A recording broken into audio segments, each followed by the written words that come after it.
Hello दोस्तों, आज के इस वीडियो में हम उन 27 सीखों 27 टीचिंग्स या जिनको कह लो कि 27 लर्निंग्स की बात करेंगे जो हमें रामायण से सीखने को मिलती है। इन 27 सीखों को मैं आपको एकदम सिंपल हिंदी, इंग्लिश या उर्दू जो भी शब्द मुझे मिलेगा उन शब्दों में मैं आपको समझाने की पूरी कोशिश करूंगा। इसलिए अगले कुछ मिनट्स आप मेरे एक एक शब्द को ध्यान से सुनना और समझना। बिना समय बर्बाद किए आइए चलते हैं आज की हमारी रामायण की 27 सीखों पर। बिना समय बर्बाद किए बढ़ते हैं इतिहास के उस सबसे बड़े ग्रंथ के ज्ञान के खजाने की तरफ जो स्वयं पुरुषोत्तम भगवान श्री राम की रामायण के अंदर साफ नजर आता है। और इन 27 सीखों को, बातों को कोई भी इंसान बड़ी आसानी से समझकर और आसानी से फॉलो करके जीवन में वो सब पा सकता है जो वो प्राप्त करना चाहता है। चाहे रिश्तों में खुशी बनाना हो, चाहे अच्छे दोस्त बनाने हो, चाहे जीने का तरीका सीखना हो, चाहे सफलता पानी हो, या चाहे लाइफ में ग्रोथ करनी हो, या चाहे अपनी जिंदगी में सब कुछ अचीव करना हो, या मन को शांत करना हो। रामायण से बढ़कर कोई शांति प्रिय ग्रंथ इस दुनिया में और कोई दूसरा हो ही नहीं सकता।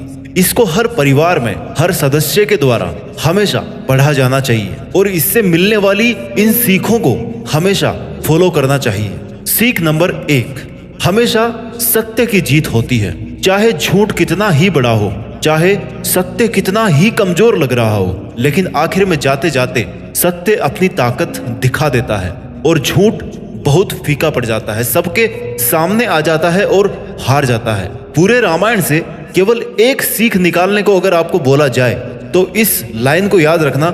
इस लाइन में इसका पूरा अर्थ निकल जाता है कि अच्छाई की बुराई पर हमेशा जीत ही होती है। रावण बहुत बड़ा योद्धा था, उसके पास बहुत सारी ताकत थी, भगवान शिव से वरदान प्राप्त था अमर रहने का, लेकिन उसके हारने की केवल और केवल एक वजह थी कि वो बुराई के साथ था, वो अच्छाई के साथ नहीं था, वो सत्य के साथ नहीं था। इसलिए रावण इतना ताकतवर होके भी श्री राम के द्वारा मारा गया। सीख नंबर 2, हमेशा विनम्र बने रहो।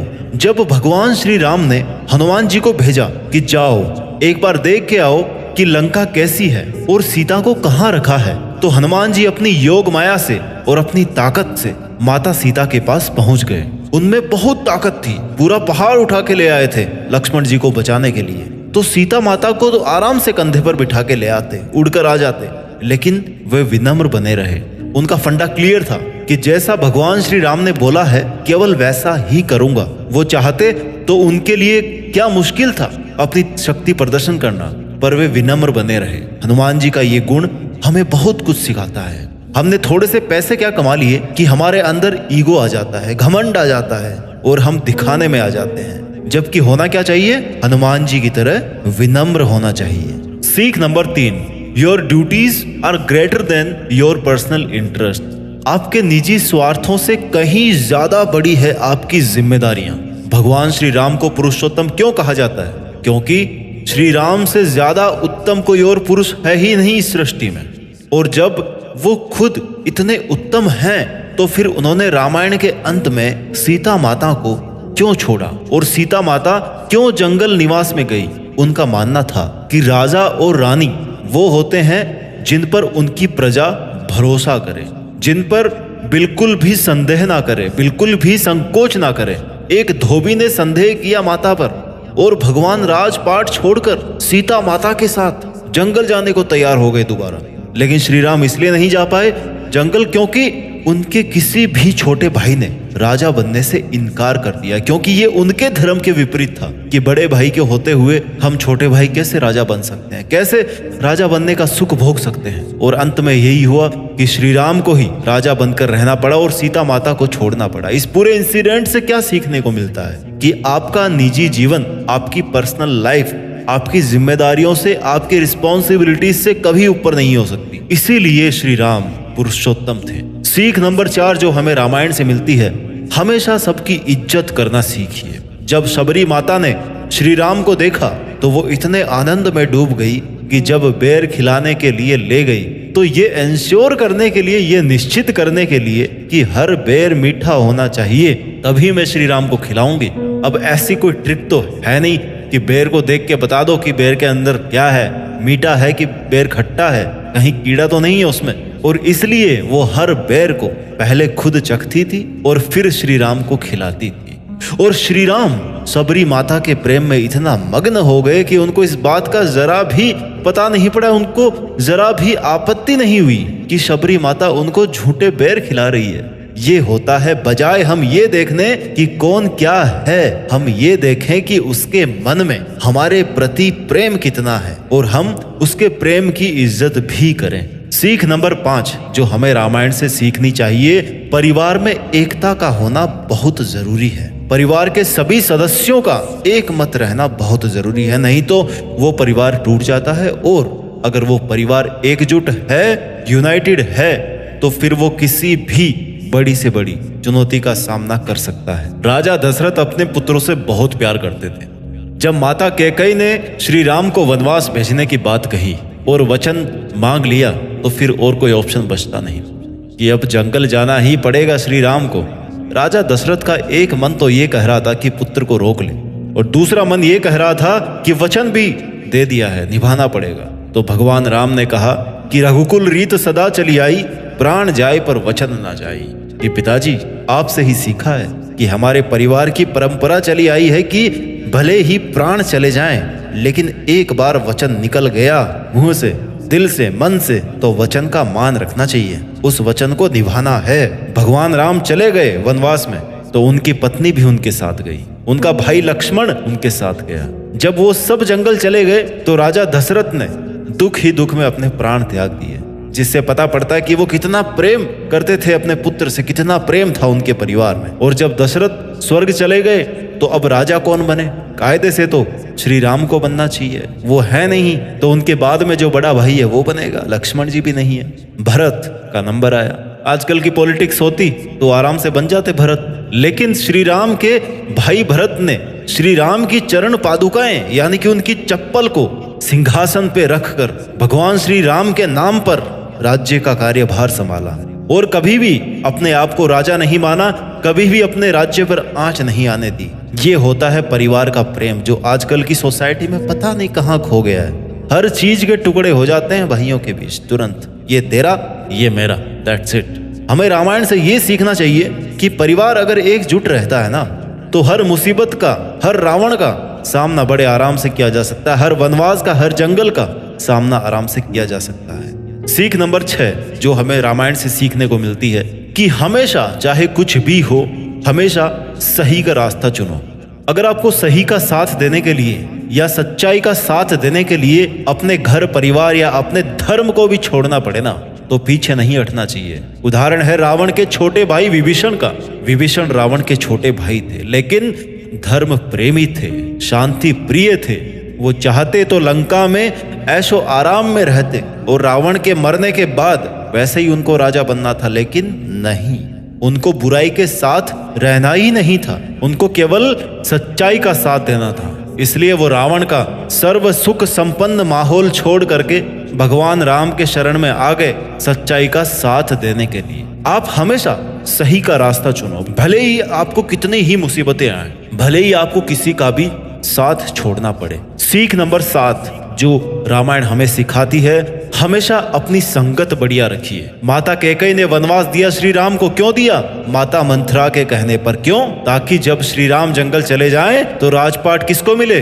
भरत को मिल जाए। वनवास दे दिया, वनवास अप्रूव भी हो गया, जंगल भी चले गए, लेकिन उसके बाद क्या हुआ? गलती का रियलाइजेशन, वो फेज सबकी लाइफ में आती है। और उसके बाद क्या बची? केवल गिल्टी बची और कुछ नहीं बची। फिर पता चला कि हे भगवान, मैंने ये क्रोध में और लालच में क्या कर डाला, कोई तो मुझे माफी दे दे। माफी भी मांगी श्री राम से जंगल में जाके कि आ जाओ, लौट जाओ, पर अब पछताए क्या होता जब चिड़िया चुग गई खेत। ये सब कुछ हुआ संगत की वजह से। बुरी संगत से अच्छा है कि किसी की संगत ही ना हो। You are the average of your 5 friend. आप उन 5 लोगों के कैरेक्टर के एवरेज हो जिनके साथ आपका उठना बैठना है, आपका रहना है, आपका घूमना फिरना है। जो आपके दोस्त हैं, जो आपके क्लोज, उन 5 लोगों के आप एवरेज हो। इसलिए अपनी संगत बढ़िया रखिए। सीख नंबर 8, माफ करना बदला लेने से कहीं ज्यादा गुना बड़ा होता है। जब लक्ष्मण ने शूर्पणखा का नाक काटा ना, तो वो रोती हुई अपने भाई रावण के पास गई। रावण अगर वहां पर लक्ष्मण से बदला लेने की बजाय उसको माफ कर देता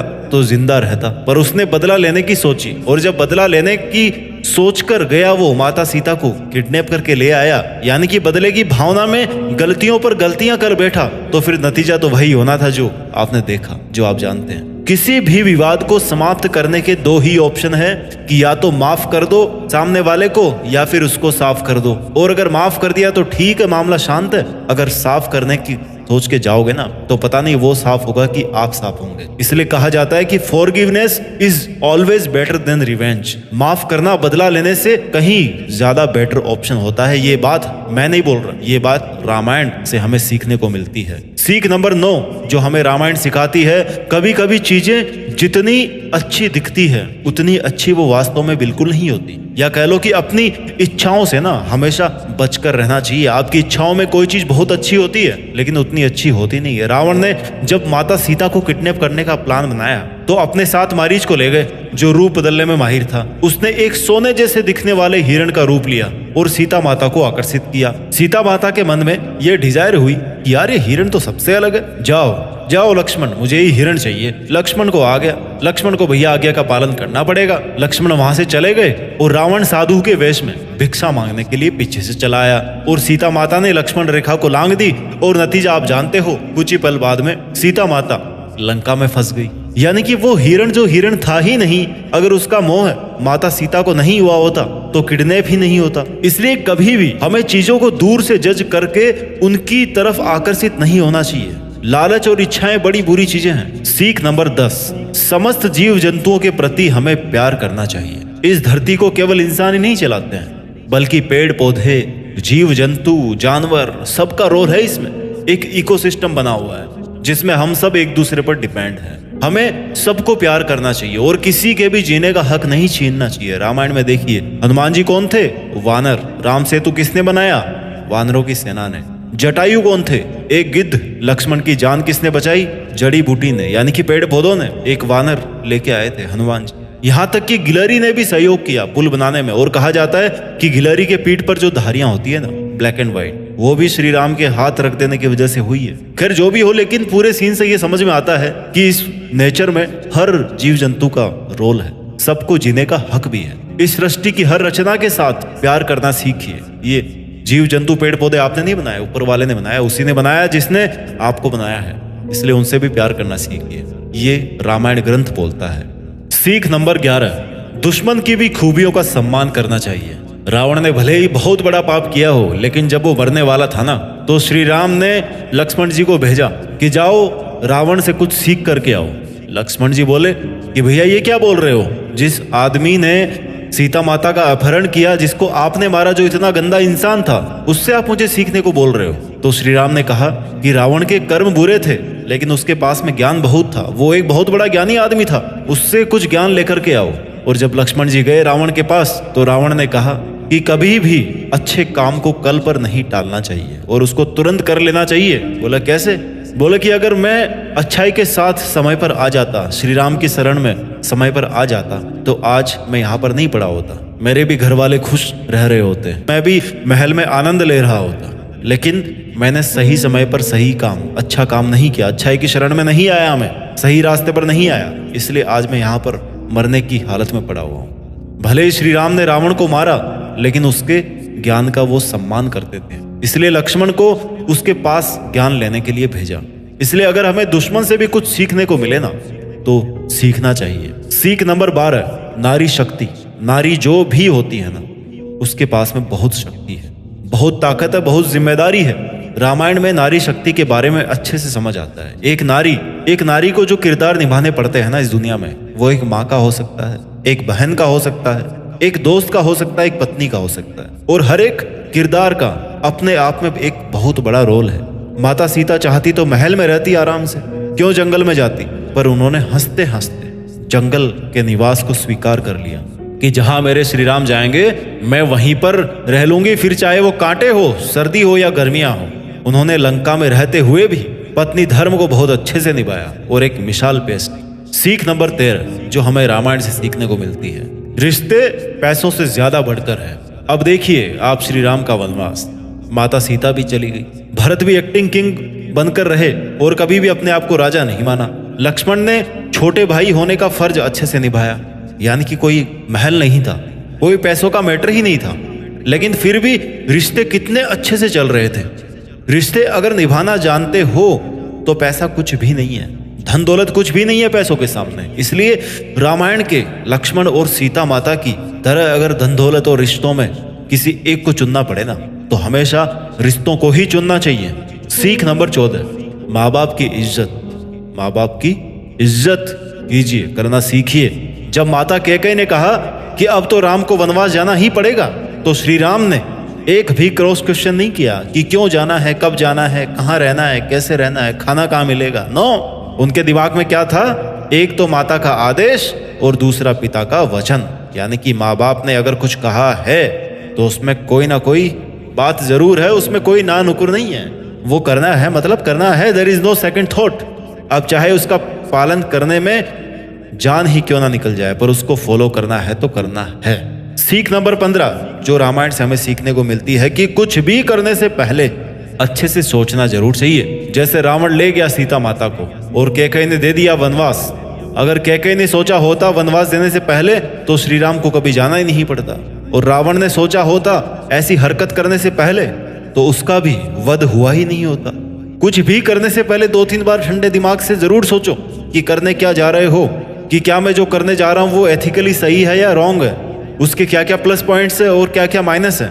ये डिसीजन मेकिंग करना बहुत जरूरी है।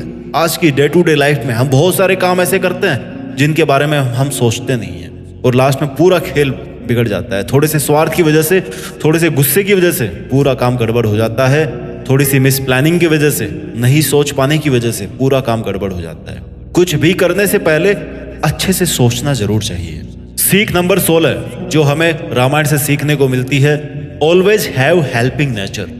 हमेशा किसी का भला करने की सोचिए। श्री राम ने कभी भी किसी की हेल्प करने का अगर मौका आया उनके पास तो उसको मना नहीं किया। सुग्रीव की हेल्प करी, जटायु की करी, सबरी माता की हेल्प करी, सबकी हेल्प करी। जो सामने आता गया उस पे दया करते गए। इंसान ही अगर इंसान के काम नहीं आएगा तो क्या मशीन थोड़े काम आएगी। ये बात आज के जमाने में हम सबको समझनी चाहिए। We should always have helping nature towards everyone. क्या पता किस पल की गई मेहनत किस पल काम आ जाए, किस पल की गई मदद किस पल हमारे काम आ जाए। सीख नंबर 17 अपनों से छोटों की रक्षा करें। ये हमारा धर्म है, ये हमारी जिम्मेदारी है, ये हमारी ड्यूटी है। अगर हम बड़े हैं और पावरफुल हैं तो हमारी जिम्मेदारी बनती है कि हम अपने से छोटों की या सोशल स्टेटस में जो अपने से नीचे के लेवल है वहां पे जो लोग हैं उनकी हम हेल्प करें, उनकी रक्षा करें। उनकी रक्षा करने से हम उनको भी आगे बढ़ने का अवसर देते हैं। और क्या पता कल को कोई इतना विकास कर ले कि आजीवन आपका एहसानमंद रहे, और ना भी रहे तो भी आपको तो ऐसा गुण बनाना है अपने आप में कि आप अपने से छोटों को प्रोटेक्ट करें। सीख number 18 be honest friend for life time. अगर दोस्ती करो तो ऐसी करो कि ईमानदारी कूट कूट के भरी हो, आंख बंद करके दोस्त आप पर भरोसा कर सके। सुग्रीव और श्री राम की जब मुलाकात हुई ना तो सुग्रीव बहुत बड़ी परेशानी में थे, बाली से परेशान थे। बाली उनका भाई था। श्री राम ने उनकी हेल्प करी और टाइम आने पर सुग्रीव ने भी श्री राम की हेल्प करी। Always keep your word, keep your promises.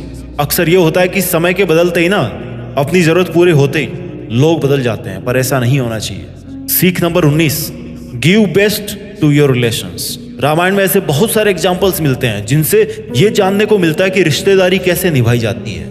माता Sita was best wife, Ram best husband थे, बेस्ट राजा थे, बेस्ट पुत्र थे। लक्ष्मण और भरत वो भी बेस्ट भाई थे। हनुमान जी बेस्ट भक्त थे। सुग्रीव बेस्ट फ्रेंड थे। आज के समय में अगर हमें किसी रिश्ते को संभालने में दिक्कत होती है तो इन रिश्तों के बारे में हमें जरूर स्टडी करनी चाहिए। पहले के जमाने में एक से ज्यादा शादियां करना राजाओं के लिए आम बात होती थी। यहां तक कि श्री राम के पिताजी ने भी एक से अधिक शादियां करी थी, उनकी एक से अधिक पत्नियां थी। पर इसके बाद भी भगवान श्री राम ने केवल एक ही शादी करी और आजीवन केवल माता सीता से ही संबंध जोड़ के रखा। ये एक बहुत बड़ा एग्जाम्पल है आज की सोसाइटी के लिए, जहां पर तलाक एक आम बात हो गई है। सीख नंबर 20 आप कितने ही बड़े बन जाओ पर आपकी इच्छाएं और आपका घमंड ना आपको ले करके बैठेगा, आपको ले बैठेगा। रावण बहुत बड़ा ज्ञानी आदमी था, बहुत बड़ा पंडित आदमी था, शिव भक्त, लेकिन मर क्यों गया? किसी भक्त की मौत होती है कभी इस तरह से? क्यों? क्योंकि घमंड था, घमंडी था वो, कर्म बुरे थे।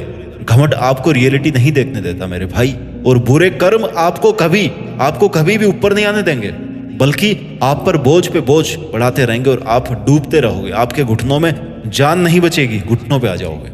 सीख नंबर 21, हार कर भी जीतना सीखो, ना कि जीत कर भी हारना। ये एक बहुत बड़ी कला है। जीत कर भी हार गए तो क्या जीते, और हार कर भी जीत गए तो क्या खूब जीते। जटायु ने अपने प्राण त्याग दिए श्री राम के लिए, लेकिन अपने जीवन का मकसद पा लिया। देखो, उनका मकसद था कि अगर प्राण जाए तो केवल भगवान के लिए, और प्राण गए तो किन के लिए? भगवान के लिए गए, श्री राम के लिए गए। अब इसको आप मरना बोलोगे या अमर होना बोलोगे, मर्जी आपकी है। कई बार हमें लगता है कि हम हार रहे हैं या हार गए हैं, लेकिन तब हमें यह देखना चाहिए कि हम हार कर भी क्या अचीव कर गए हैं। हार करके भी जीतना सीखो। सीख नंबर 22, अगर आप कुछ बदल नहीं सकते या आपको लगता है कि चीजें आपके वश में नहीं है, तो भरोसा रखिए और अपना काम करते रहिए। जब लंका में जाने के लिए राम सेतु बनाने की बारी आई ना, तो सबसे बड़ा सवाल था कि पुल बनाया कैसे जाए। जितनी भी वानर सेना थी, सबने पत्थर उठाए और राम का नाम लेकर पानी में छोड़ते गए, और जैसे ही राम का नाम लेकर पत्थर गिराते रहे, पत्थर डूबने की बजाय पानी के ऊपर तैरने लगे और रास्ता अपने आप बनने लगा। राम का नाम ले लेकर एक एक पत्थर भी समुद्र में तर गया। ये दिखाता है कि आपकी बिलीफ पावर कितनी है। ये दिखाता है कि आप केवल उतना ही कीजिए जितना आपके वश में हो, उसके आगे क्या होगा ये ऊपर वाले पर छोड़ दीजिए। सीख नंबर 23, किसी को भी कमजोर ना समझें। जैसे वानरों की सेना ने सेतु बनाया, जटायु ने अपने आखिर सांस तक लड़ाई लड़ी, और यहाँ तक कि गिलहरी ने भी सेतु बनाने के लिए हाथ बढ़ाया। इससे ये बात सीखने को मिलती है कि सब में कोई ना कोई हुनर जरूर होता है, और हमें किसी को भी कमजोर नहीं समझना चाहिए। हो सकता है वो उस काम में परफेक्ट हो जिसमें हम नहीं हैं। इसलिए किसी का भी मजाक ये कहकर नहीं उड़ाना चाहिए कि ये तेरे से नहीं हो सकता या तू इसके लायक नहीं है, क्योंकि शेर कितना ही ताकतवर हो, लेकिन जब बारी पानी में तैरने की आती है ना, तो मछली से ज्यादा तेज वो नहीं तैर सकता, मछली से ज्यादा स्किल्ड नहीं है वो पानी के अंदर। सीख number 24, never tell your secrets to anyone. अपने रहस्य, अपने राज किसी को भी ना बताएं। केवल विभीषण को यह पता था कि रावण की मौत कैसे हो सकती है। रावण की नाभि में अमर होने का फॉर्मूला था, इसलिए रावण की मौत तब ही हो सकती थी जब उसको कोई नाभि में मारे, जब उसके अभेद कवच को तोड़कर उसकी नाभि पर वार करे, तब ही रावण मर सकता था। इसके अलावा और कोई रास्ता था नहीं। ये राज रावण ने विभीषण को बताया था, विभीषण को पता था इस राज का। अगर रावण के पॉइंट ऑफ व्यू से देखा जाए तो उसका विभीषण को ये राज बताना सबसे बड़ी भूल थी उसकी लाइफ की, जो उसकी जान ले बैठी। क्योंकि अगर वो विभीषण को कभी ना बताता कि उसकी मौत केवल उसकी नाभि से हो सकती है, तो वो शायद कभी मरता ही नहीं। हालांकि जो भी हुआ सच्चाई के पॉइंट ऑफ व्यू से उसको होना ही था, बट कहानी बहुत लंबी चलती अगर रावण का राज खुद रावण विभीषण को कभी नहीं बताया होता तो। सीख number 25, have faith on your team. Shri Ram की सेना में कौन थे? वानर, मतलब बंदरों की सेना। रावण की सेना ने तो यह कह के मजाक उड़ाया था हनुमान जी को कि देख, तुम्हारे राम की सेना में कौन है? तुम्हारे जैसे बंदर है क्या? तुम लोग लड़ोगे युद्ध, तुम लोग लेके जाओगे सीता माता को। पर उसके बाद क्या हुआ? हनुमान जी को पनिशमेंट देने के लिए और मजाक उड़ाने के लिए उनकी पूंछ में आग लगा दी गई, और उसके बाद क्या किया हनुमान जी ने? पूरी लंका जला दी अपनी उसी पूंछ से। उन वानरों की सेना थी श्री राम की, जिन्होंने पुल खड़ा कर दिया। पूरी लंका को अपना वानर रूप दिखाकर बर्बाद करके रख दिया हनुमान जी ने और पूरी वानर सेना ने। आपको अपनी टीम का मनोबल बढ़ाना पड़ेगा और उसका भरोसा करना पड़ेगा, तभी आप सक्सेसफुल बन सकते हो। ये मिलती है इससे सीख। सीख नंबर 26, कभी कभी सही काम करने के लिए थोड़े रूल तोड़ने पड़ते हैं। एग्जाम्पल से आप समझिए इस बात को। इसका दूसरा मतलब है कि अगर आपका ओपोनेंट भी रूल नहीं फॉलो कर रहा है, तो आपका भी रूल फॉलो करने का कोई पॉइंट नहीं है, वहां पे कोई मीनिंग नहीं निकलता। जब श्री राम ने धोखे से बाली पर वार किया, बाली को तीर से मारा और बाली मरने वाला था, तो बाली ने पूछा कि आप तो मर्यादा पुरुषोत्तम श्री राम हो ना, तो फिर आपने पीठ पीछे वार क्यों किया? तो श्री राम ने जवाब दिया कि जब तुमने सुग्रीव को परेशान करने में कोई रूल फॉलो नहीं किया, तुमने कोई कसर नहीं छोड़ी, तुमने सब रूल फेल कर दिए, तो मैं तुम्हारे सामने क्यों रूल फॉलो करूंगा भाई? जैसा तुम करोगे वैसा ही तो मैं करूंगा ना, क्योंकि आपका जो मोटिव है वो सही है, वो बुरा नहीं है। सीख नंबर 27, आप या तो राम बन सकते हैं या फिर आराम कर सकते हैं। इस वीडियो की last but not the least ये सीख है कि आपके पास आपकी लाइफ को जीने के दो तरीके हैं। या तो राम बनकर अपनी जिंदगी बिताइए या फिर आराम करके अपनी जिंदगी बर्बाद कीजिए। या तो राम बनकर मुश्किलों के जंगल रूप से सामना किया जाए या फिर आराम करके जैसा हो रहा है वैसा होने दिया जाए। आपको आज एक रास्ता चुनना पड़ेगा आपकी अपनी जिंदगी को जीने का। या तो राम बनना है और सच्चाई का अच्छे से साथ देना है, अच्छा बनना है, या फिर आराम करना है और बुराई को होने देना है। चॉइस आपकी है, जिंदगी आपकी है और दिन रात आपके हैं। अगर सफल हुए तो सफलता आपकी है, कुछ हासिल किया लाइफ में तो वो भी आपका है। इसलिए यही कहते हुए मैं इस वीडियो को कंक्लूड करता हूं कि अपना ख्याल रखिए, स्वस्थ रहिए, सच्चाई का साथ दीजिए, अच्छे का साथ दीजिए, मेहनत कीजिए और मेहनत के दम पर देश में अपना ही नहीं बल्कि दुनिया में देश का नाम कीजिए। जय श्री राम, जय हिंद, वंदे मातरम।